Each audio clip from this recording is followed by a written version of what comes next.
د پیاوړي لیکوال شاعر او فعال ژباړونکي محترم صالح محمد صالح څخه هیله کیږي چې سټیج ته تشریف راوړي او د دوی په ویاړ راغلو میلمنو سره د شعر او ادب په ژبه د زړه خواله وکړي. محترم صالح محمد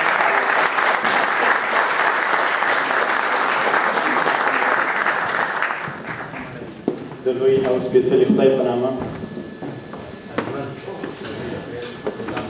البته د درنو استادانو په اجازه چې دلته ناست دي چې ډېر احترام لرم هر یوه ته د زړه د اخلاص هر یوه سره مې د ډېرې فاصلې څخه ډېره مینه کړې ده هر یوه ته جلا په زړه کې ځای لرم د دوی په اجازه زه هم لکه څنګه چې ایمل یادونه وکړه ایمل جان او نور ملګرو ډېره امادګي مې نه درلودله خبرو اترو ته ځکه چې ما غوښتل چې ډېر څه له تاسو نه واورم چې تاسو بهر کې اوسېدلي یاست او د پرمختللې دنیا کې مو د خپلو نورو فرهنګي ملګرو دپاره د فعالیت زمینه برابره کړې ده. زه لکه څنګه چې تاسو معلومه ده زیات وخت مې د افغانستان په ناامنو سیمو کې تېر کړی دی لکه هلمند او کندهار او په نورو سیمو کې چې هلته نه یوازې د کار روزګار زمینه نه ده مساعده بلکې د ژوند زمینه هم هلته نه ده مساعده او خلک به ژوند هم له نورو څخه په خیرات کې غواړي. او تاسو ته به مخکې ځینو ملګرو د روحاني صاحب یادونه وکړه ما ملګری چې مخکې بي بي سي سره کار کوه او د وطن او د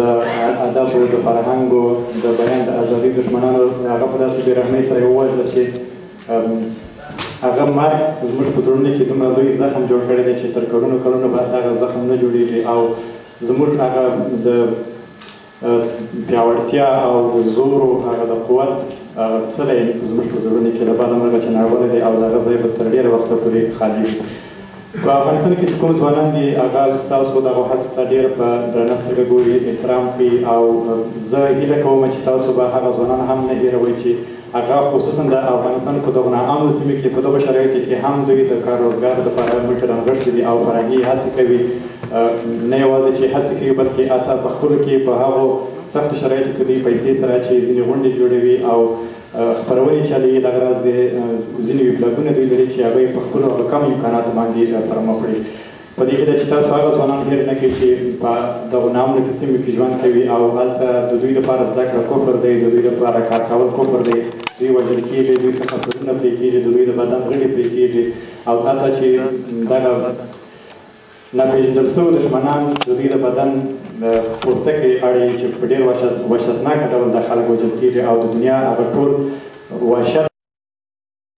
د دې مینې جبران به زه څنګه کوم. کله چې ما په معلومو کې ستاسو دغه اتحاد ولید ستاسو دغه خلوص او مینه ولیده په دنیا په نورو هېوادونو کې چې کوم افغانان مېشت دي په دې هیله چې دغسې یوه ګرمه روحیه په دوی کې هم را پیدا سي او دوی هم هغه خپلې مخالفتونه او خپل هغه ستونزې چې دي خپلې ستونزې یوې خواته کړي او دغسې د یووالي په فضا کې سره راټول سي. واقعا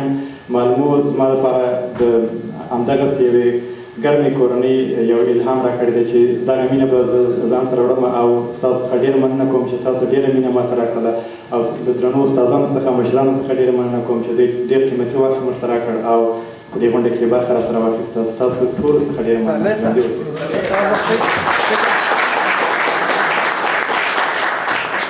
دوستان خو جدي درنو ټولو دوستانو ته یادونه کوم صالح محمد صالح اورې خیر همداسې د ګران عمر پسرلی او ښاغلي اجمل خو اوس پرې خپل نوبت ته نه دی راغلی دوی د راډیو ویندویان دي نو دوی باتمن په یوه سټوډیو یو وړوکې سټوډیو کې د میک سره عادت چې نور څوک دومره کسانو سره څنګه چې په تاسو خو نه یم خبره چې تاسو به دا فکر کوئ څنګه چې زما تمه و زما ذهن همداسې ځان تیار کړی و چې له عمر پسرلي څخه به ډېر څه اورو ځکه چې له ښاغلي عمر پسرلي سره ډېر څه ستا د ویلو او زموږ د اورېدلو خپلې خبرې یې ډېرې را لاندې کړې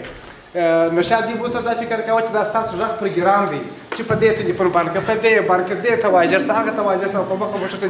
دلته وخت نه ختمېږي په هر صورت دوی خو بیا هم ګزاره وکړه خو سالي بیخي هېڅ خلکو ته ونه کتل سټوډیو کې نه یې په غونډه کې بخښنه غواړم چې زما خبرې همیشه دغسې د درد او د غمه ډکې دلته ځینې ملګرو شعر نه لرم زه به د بل چا شعر وایي دلته یو شعر ولي دلته د جلال مرخیل په نامه یو ځوان شاعر دی ما یې شعرونه مخکې نه وو کتلي دی څو شعرونه مې چې اوس واورېدل یا دلته مې یو شعر ولوست ډېر جالبه و چې ما ته هم ډېر خوند راکړی زه به دغه تاسو ته ووایم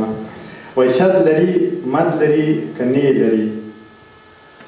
شد لري مد لري که نه لري ظلم سرحد لري که نه لري